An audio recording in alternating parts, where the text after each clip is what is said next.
With the new iPhone SE for less than $100 at Metro, you rule. It's the most affordable iPhone on the #1 brand in prepaid. So whether you're studying online or FaceTiming. Hey, Mom. Hi, dear. The iPhone SE has all you need. Switch to Metro and get the iPhone SE for $99.99 after rebate redemption and 6 months of service with AutoPay. Metro by T-Mobile. Rule your day. Limit 1 per account/household. Requires port and ID validation. Not valid for numbers currently on the T-Mobile network or active on Metro in past 90 days. Restrictions apply. See store for details. लीजिए सुनिए प्रेमचंद की लिखी कहानी भाड़े का टट्टू। वाचन समीर गोस्वामी का है। आगरा कॉलेज के मैदान में संध्या समय 2 युवक हाथ से हाथ मिलाए टहल रहे थे। एक का नाम यशवंत था, दूसरे का रमेश। यशवंत डील डॉल में ऊंचा और बलिष्ठ था। उसके मुख पर संयम और स्वास्थ्य की कांति झलकती थी। रमेश छोटे कद और इकहरे बदन का तेजहीन और दुर्बल आदमी था। दोनों में किसी विषय पर बहस हो रही थी। यशवंत ने कहा, मैं आत्मा के आगे धन का कुछ मूल्य नहीं समझता। रमेश बोला, बड़ी खुशी की बात है। यशवंत, हां देख लेना, तुम ताना मार रहे हो, लेकिन मैं दिखला दूंगा कि धन को कितना तुच्छ समझता हूं। रमेश, खैर दिखला देना। मैं तो धन को तुच्छ नहीं समझता। धन के लिए 15 वर्षों से किताब चाट रहा हूं। धन के लिए मां बाप भाई बंद सबसे अलग यहां पड़ा हूं। ना जाने अभी कितनी सलामियां देनी पड़ेंगी, कितनी खुशामद करनी पड़ेगी। क्या इसमें आत्मा का पतन न होगा? मैं तो इतने ऊंचे आदर्श का पालन नहीं कर सकता। यहां तो अगर किसी मुकदमे में अच्छी रिश्वत पा जाए तो शायद छोड़ न सके। क्या तुम छोड़ दोगे? यशवंत, मैं उसकी ओर आंख उठाकर भी न देखूंगा, और मुझे विश्वास है कि तुम जितने नीच बनते हो उतने नहीं हो। रमेश, मैं उससे कहीं नीच हूं जितना कहता हूं। यशवंत, मुझे तो यकीन नहीं आता कि स्वार्थ के लिए तुम किसी को नुकसान पहुंचा सकोगे। रमेश, भाई संसार में आदर्श का निर्वाह केवल सन्यासी ही कर सकता है, मैं तो नहीं कर सकता। मैं तो समझता हूं कि अगर तुम्हें धक्का देकर तुमसे बाजी जीत सकूं तो तुम्हें जरूर गिरा दूंगा, और बुरा ना मानो तो कह दूं तुम भी मुझे जरूर गिरा दोगे। स्वार्थ का त्याग करना कठिन है। यशवंत, तो मैं कहूंगा कि तुम भाड़े के टट्टू हो। रमेश, और मैं कहूंगा कि तुम काठ के उल्लू हो। यशवंत और रमेश साथ साथ स्कूल में दाखिल हुए और साथ ही साथ उपाधियां लेकर कॉलेज से निकले। यशवंत कुछ मंदबुद्धि पर बला का मेहनती था। जिस काम को हाथ में लेता उससे चिमट जाता और उसे पूरा करके ही छोड़ता।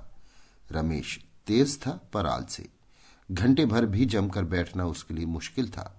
एमए तक तो वो आगे रहा और यशवंत पीछे। मेहनत बुद्धि बल से परास्त होती रही, लेकिन सिविल सर्विस में पांसा पलट गया। यशवंत सब धंधे छोड़कर किताबों पर पिल पड़ा। घूमना फिरना, सैर सपाटा, सर्कस, थिएटर, यार दोस्त, सब से मुंह मोड़कर अपने एकांत कुटीर में जा बैठा। रमेश दोस्तों के साथ गपशप उड़ाता क्रिकेट खेलता रहा। कभी कभी मनोरंजन के तौर पर किताब देख लेता।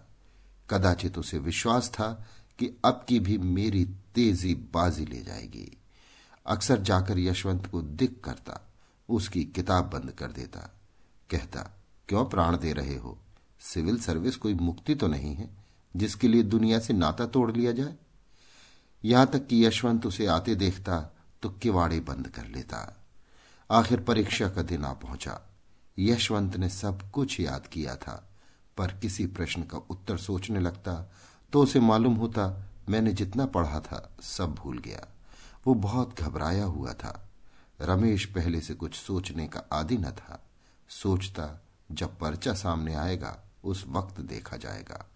वो आत्मविश्वास से फूला फूला फिरता था। परीक्षा का फल निकला तो सुस्त कछुआ तेज खरगोश से बाजी मार ले गया। अब रमेश की आंखें खुली, पर वो हताश न हुआ। योग्य आदमी के लिए यश और धन की कमी नहीं, ये उसका विश्वास था। उसने कानून की परीक्षा की तैयारी शुरू की और यद्यपि उसने बहुत ज्यादा मेहनत न की, लेकिन अव्वल दर्जे में पास हुआ। यशवंत ने उसको बधाई का तार भेजा। अब एक जिले का अफसर हो गया था। 10 साल गुजर गए। यशवंत दिलो जान से काम करता था और उसके अफसर उससे बहुत प्रसन्न थे, पर अफसर जितने प्रसन्न थे, मातहत उतने ही अप्रसन्न रहते थे। वो खुद जितनी मेहनत करता था, मातहतों से भी उतनी ही मेहनत लेना चाहता था। खुद जितना बेलौस था, मातहतों को भी उतना ही बेलौस बनाना चाहता था। ऐसे आदमी बड़े कारगुजार समझे जाते हैं। यशवंत की कारगुजारी का अफसरों पर सिक्का जमता जाता था। 5 वर्षों में ही वो जिले का जज बना दिया गया। रमेश इतना भाग्यशाली न था। वो जिस इजलास में वकालत करने जाता, वहीं असफल रहता। हाकिम को नियत समय पर आने में देर हो जाती तो खुद भी चल देता और फिर बुलाने से भी न आता। कहता, अगर हाकिम वक्त की पाबंदी नहीं करता तो मैं क्यों करूं? मुझे क्या गरज पड़ी है कि घंटों उनके इजलास पर खड़ा उनकी राह देखा करूं। बहस इतनी निर्भीकता से करता कि खुशामद के आदि हुक्काम की निगाहों में उसकी निर्भीकता गुस्ताखी मालूम होती। सहनशीलता उसे छू नहीं गई थी। हाकिम हो या दूसरे पक्ष का वकील, जो उसके मुंह लगता उसकी खबर लेता था। यहां तक कि एक बार वो जिला जज ही से लड़ बैठा। फल ये हुआ कि उसकी सनद छीन ली गई, किंतु मुवक्किलों के हृदय में उसका सम्मान ज्यों का त्यों रहा। तब उसने आगरा के कॉलेज में शिक्षक का पद प्राप्त कर लिया, किंतु यहां भी दुर्भाग्य ने साथ न छोड़ा। प्रिंसिपल से पहले ही दिन खटपट हो गई। प्रिंसिपल का सिद्धांत ये था कि विद्यार्थियों को राजनीति से अलग रहना चाहिए। वो अपने कॉलेज के किसी छात्र को किसी राजनीतिक जलसे में शरीक न होने देते।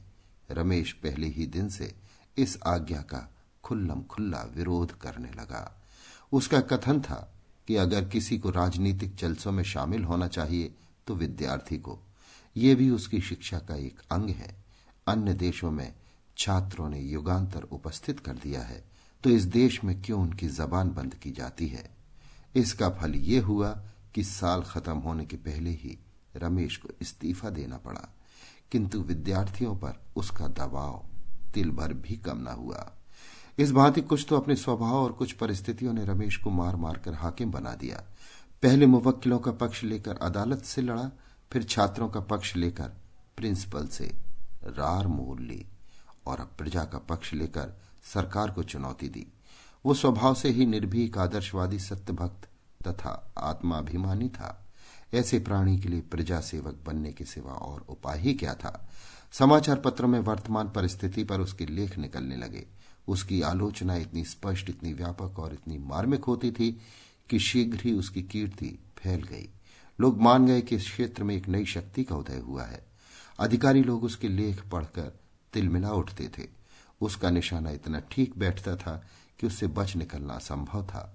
अतिशयोक्तियां तो उनके सिरों पर से सनसनाती हुई निकल जाती थी। उनका वे दूर से तमाशा देख सकते थे। अभिज्ञताओं की वे उपेक्षा कर सकते थे। ये सब शस्त्र उनके पास पहुंचते ही न थे, रास्ते ही में गिर पड़ते थे।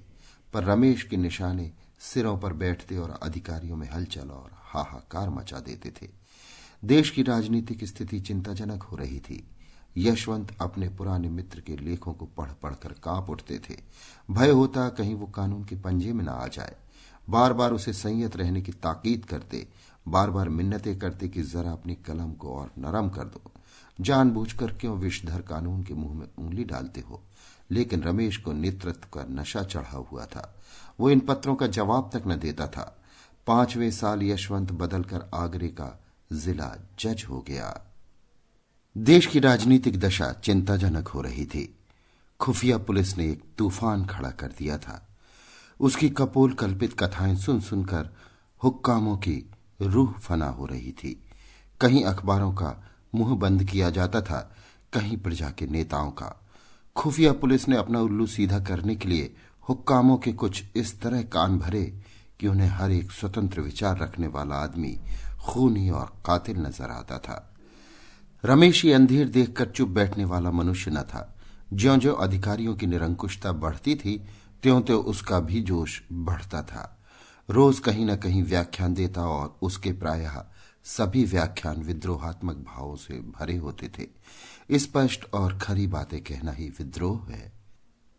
अगर किसी का राजनीतिक भाषण विद्रोहात्मक नहीं माना गया तो समझ लो उसने अपने आंतरिक भावों को गुप्त रखा है।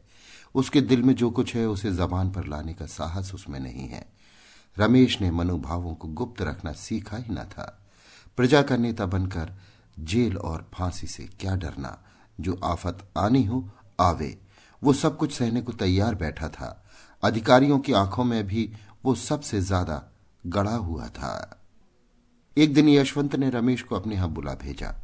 रमेश के जी में तो आया कि कह दें, तुम्हें आते क्या शर्म आती है, आखिर हो तो गुलाम ही। लेकिन फिर कुछ सोचकर कहला भेजा, कल शाम को आऊंगा। दूसरे दिन वो ठीक 6 बजे यशवंत के बंगले पर जा पहुंचा। उसने किसी से इसका जिक्र न किया। कुछ तो ये ख्याल था कि लोग कहेंगे मैं अफसरों की खुशामद करता हूं, और कुछ ये कि शायद इससे यशवंत को कोई हानि पहुंचे। वो यशवंत के बंगले पर पहुंचा तो चिराग जल उठे थे। यशवंत ने आकर उसे गले से लगा लिया। आधी रात तक दोनों मित्रों में खूब बातें होती रहीं। यशवंत ने इतने में नौकरी के जो अनुभव प्राप्त किए थे सब बयान किए। रमेश को ये जानकर आश्चर्य हुआ कि यशवंत के राजनीतिक विचार कितने विषयों में मेरे विचारों से भी ज्यादा स्वतंत्र है। उसका ये ख्याल बिल्कुल गलत निकला कि वो बिल्कुल बदल गया होगा, वफादारी के राग अलापता होगा। रमेश ने कहा, भले आदमी जब इतने जले हुए हो तो छोड़ क्यों नहीं देते नौकरी? और कुछ ना सही, अपनी आत्मा की रक्षा तो कर सकोगे। यशवंत, मेरी चिंता पीछे करना, इस समय अपनी चिंता करो। मैंने तुम्हें सावधान करने को बुलाया है। इस वक्त सरकार की नजर में तुम बेतरह खटक रहे हो। मुझे भय है कि तुम कहीं पकड़े न जाओ। रमेश, इसके लिए तो तैयार बैठा हूं। यशवंत, आखिर आग में कूदने से लाभ ही क्या? रमेश, हानि लाभ देखना मेरा काम नहीं, मेरा काम तो अपने कर्तव्य का पालन करना है। यशवंत, हठी तो तुम सदा के हो, मगर मौका नाजुक है, संभले रहना ही अच्छा है। अगर मैं देखता कि जनता में वास्तविक जागृति है तो तुमसे पहले मैदान में आता, पर जब देखता हूं कि अपने ही मरे स्वर्ग देखना है तो आगे कदम रखने की हिम्मत नहीं पड़ती। दोनों दोस्तों ने देर तक बातें की। कॉलेज के दिन याद आए। सहपाठियों के लिए कॉलेज की पुरानी स्मृतियां मनोरंजन और हास्य का अविरल स्रोत हुआ करती हैं। अध्यापकों पर आलोचनाएं हुई। कौन कौन साथी क्या कर रहा है इसकी चर्चा हुई। बिल्कुल ये मालूम होता था कि दोनों अब भी कॉलेज के छात्र हैं।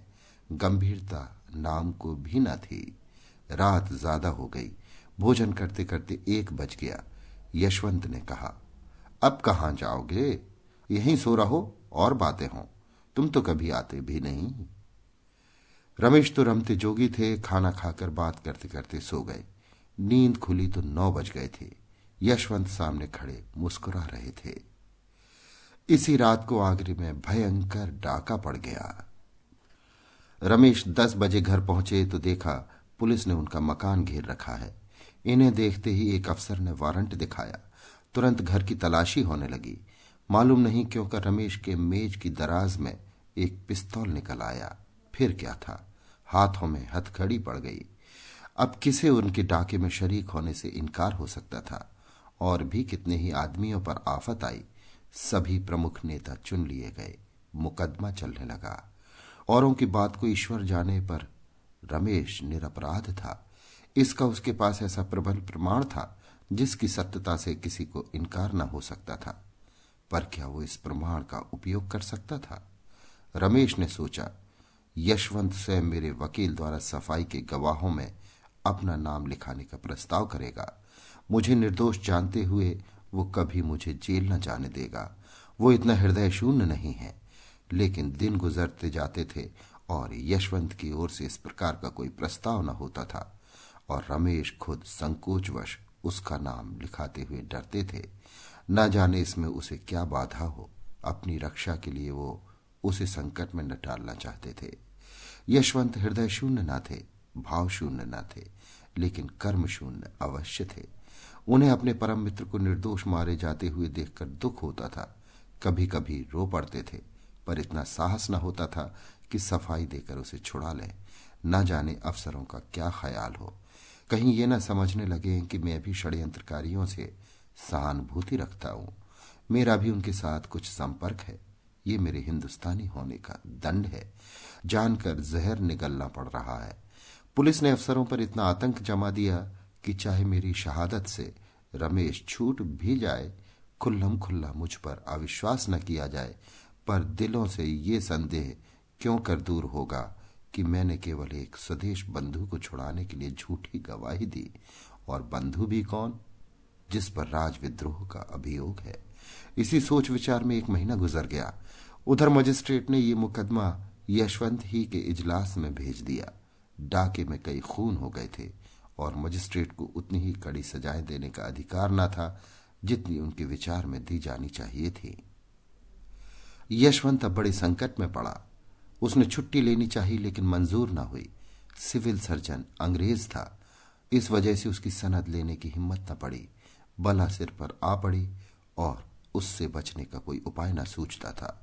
भाग्य की कुटिल क्रीड़ा देखिए।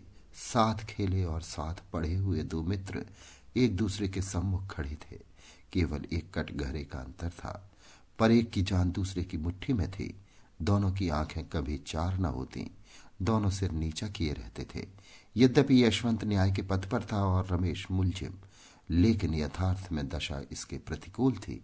यशवंत की आत्मा लज्जा, ग्लानि और मानसिक पीड़ा से तड़पती थी और रमेश का मुख निर्दोषता के प्रकाश से चमकता रहता था।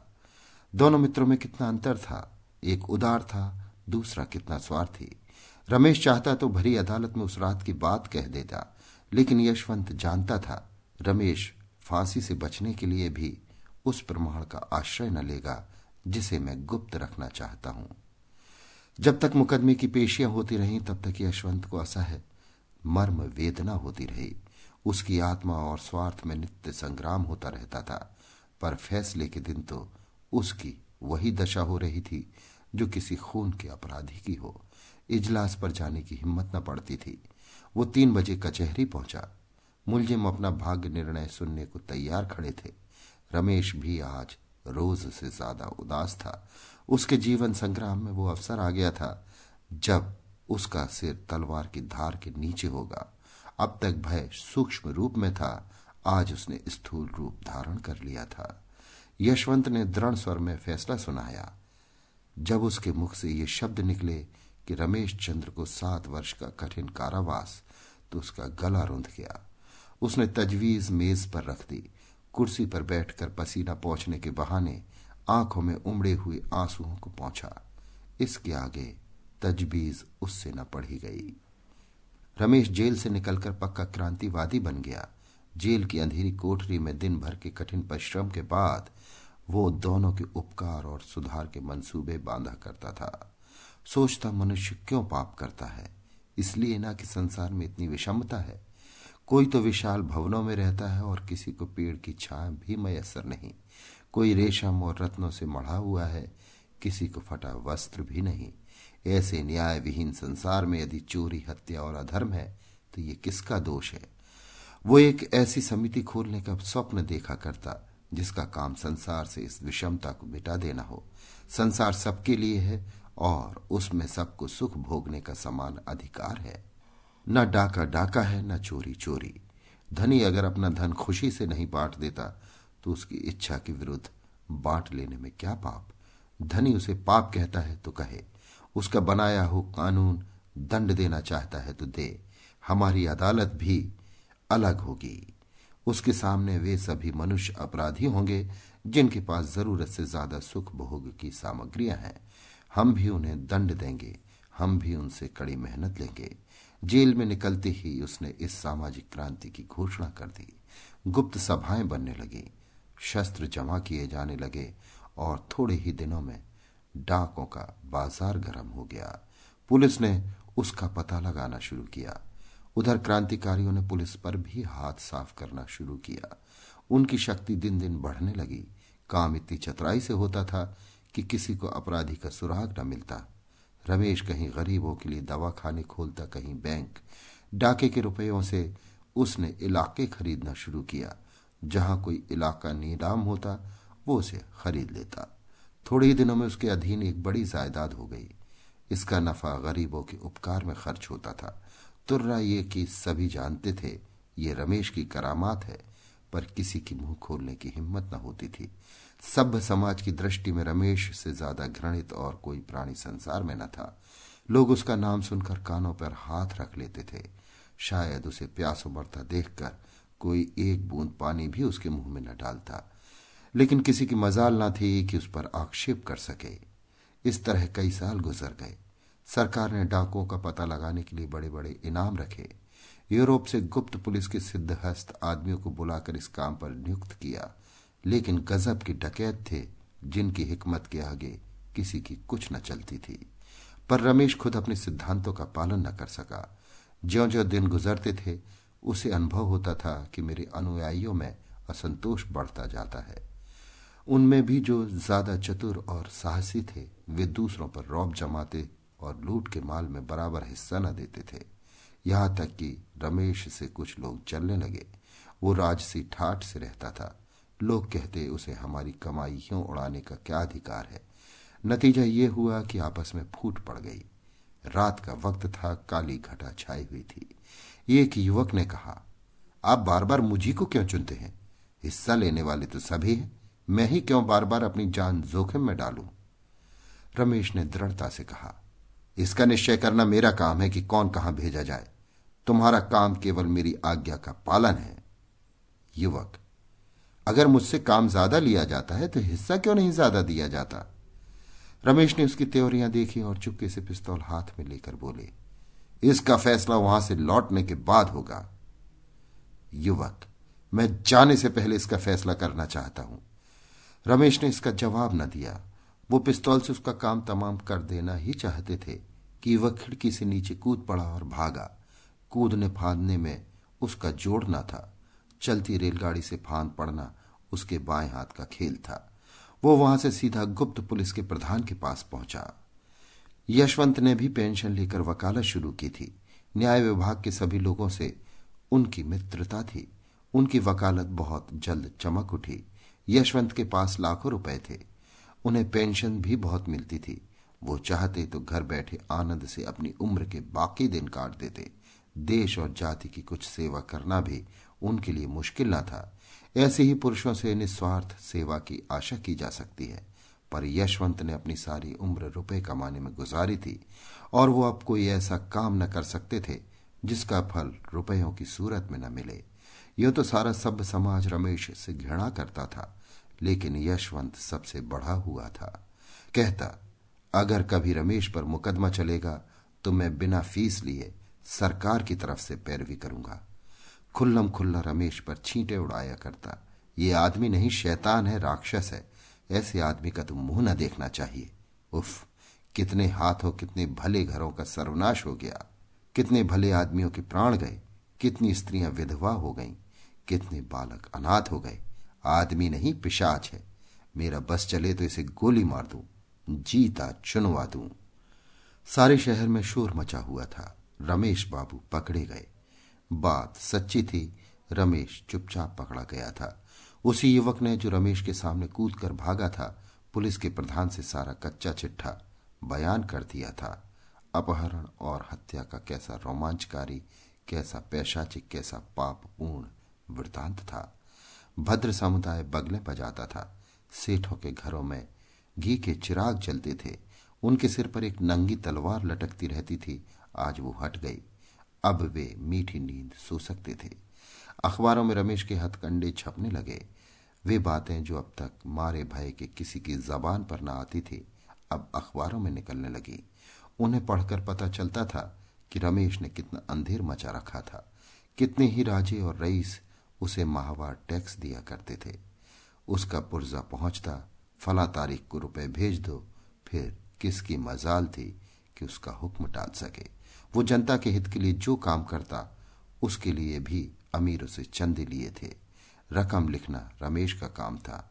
अमीर को बिना कान पूंछ हिलाए वो रकम दे देनी पड़ती थी। लेकिन भद्र समुदाय जितना प्रसन्न था, जनता उतनी ही दुखी थी। अब कौन पुलिस वाले के अत्याचार से उनकी रक्षा करेगा? कौन सेठों के जुल्म से उन्हें बचाएगा? कौन उनके लड़कों के लिए कला कौशल के मदरसे खोलेगा? वे अब किसके बल पर कूदेंगे? वे अब अनाथ थे। वही उनका अवलंब था। अब वे किसका मुंह ताकेंगे? किसको अपनी फरियाद सुनाएंगे।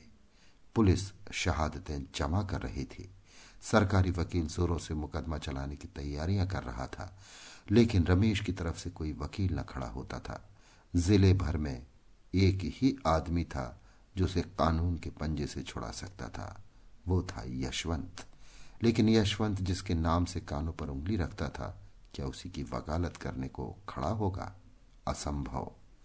रात के 9 बजे थे। यशवंत के कमरे में एक स्त्री ने प्रवेश किया। यशवंत अखबार पढ़ रहा था। बोला, क्या चाहती हो? स्त्री, अपने पति के लिए एक वकील। यशवंत, तुम्हारा पति कौन है? स्त्री, वो जो आपके साथ पढ़ता था और जिस पर डाके का झूठा अभियोग चलाया जाने वाला है। यशवंत ने चौंक कर पूछा, तुम रमेश की स्त्री हो? स्त्री, हां। यशवंत, मैं उनकी वकालत नहीं कर सकता। स्त्री, आपको अख्तियार है। आप अपने जिले के आदमी हैं और मेरे पति के मित्र रह चुके हैं, इसलिए सोचा था क्यों बाहर वालों को बुलाऊं, मगर अब इलाहाबाद या कलकत्ते से ही किसी को बुलाऊंगी। यशवंत, मेहनताना दे सकोगी? स्त्री ने अभिमान के साथ कहा, बड़े से बड़े वकील का मेहनताना क्या होता है? यशवंत, 3,000 रुपए रोज। स्त्री, बस आप इस मुकदमे को ले लें, मैं आपको 3,000 रुपए रोज दूंगी। यशवंत, 3,000 रुपए रोज? स्त्री, हां, और यदि आपने उन्हें छुड़ा लिया तो 50,000 रुपए आपको इनाम के तौर पर और दूंगी। यशवंत के मुंह में पानी भर आया। अगर मुकदमा 2 महीने भी चला तो कम से कम 1 लाख रुपए सीधे हो जाएंगे। पुरस्कार ऊपर से पूरे 2 लाख की गोटी है। इतना धन तो जिंदगी भर में भी जमा न कर पाए थे, मगर दुनिया क्या कहेगी? अपनी आत्मा भी तो नहीं गवाही देती। ऐसे आदमी को कानून के पंजे से बचाना असंख्य प्राणियों की हत्या करना है। लेकिन गोटी 2 लाख की है। कुछ रमेश के फंस जाने से इस जत्थे का अंत तो हुआ नहीं जाता। उसके चेले चापड़ तो रहेंगे ही। शायद वे अब और भी उपद्रव मचाएं। फिर मैं 2 लाख की गोटी क्यों जाने दूं? लेकिन मुझे कहीं मुंह दिखाने को जगह न रहेगी। ना सही, जिसका जी चाहे खुश हो, जिसका जी चाहे नाराज। ये 2 लाख तो नहीं छोड़े जाते। कुछ में किसी का गला तो दबाता नहीं, चोरी तो करता नहीं। अपराधियों की रक्षा करना तो मेरा काम ही है। सहसा स्त्री ने पूछा, आप जवाब देते हैं? यशवंत, मैं कल जवाब दूंगा, जरा सोच लो। स्त्री, नहीं, मुझे इतनी फुर्सत नहीं है। अगर आपको कुछ उलझन हो तो साफ साफ कह दीजिए, मैं और प्रबंध करूं। यशवंत को और विचार करने का अवसर न मिला। जल्दी का फैसला स्वार्थ ही की ओर झुकता है। यहां हानि की संभावना नहीं रहती। यशवंत, आप कुछ रुपए पेशगी के दे सकती हैं? स्त्री, रुपए की मुझसे बार बार चर्चा न कीजिए।